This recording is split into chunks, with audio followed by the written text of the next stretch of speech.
السلام علیکم، welcome back to my channel Urdu Kahani tube.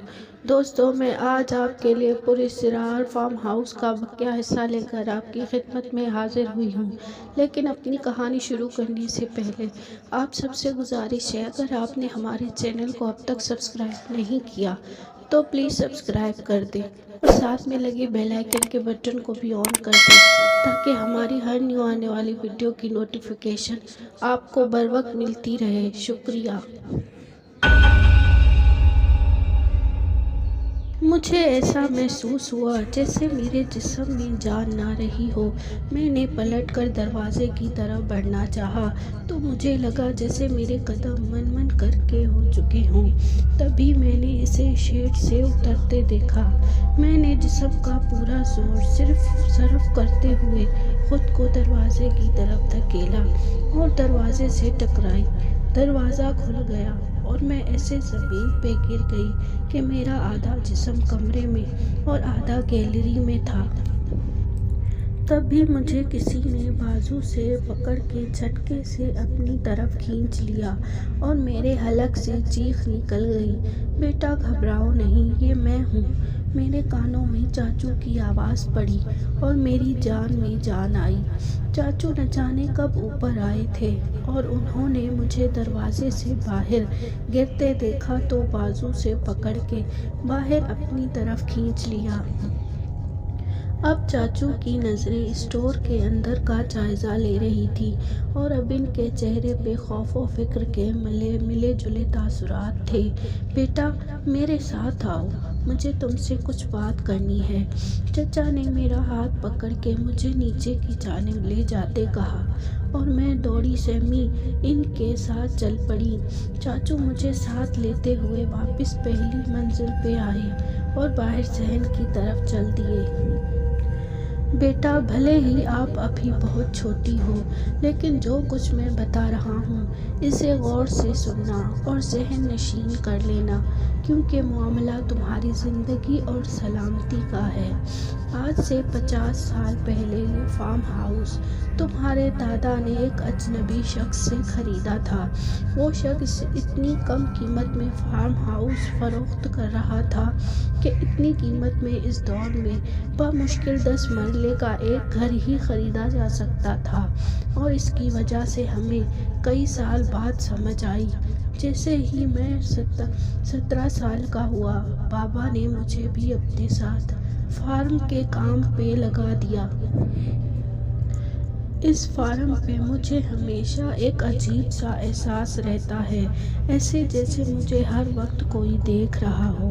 کسی کونے کھدے، کسی جھاڑی، کسی باڑ سے ہر وقت مجھے دیکھے جانے کا احساس ہوتا تھا، اور ساتھ ہی اکثر مجھے فارم کے مختلف حصوں میں ایسی آوازیں سنائی دیتی جیسے لکڑی کو کسی نوکیلی چیز سے کریدا جا رہا ہو۔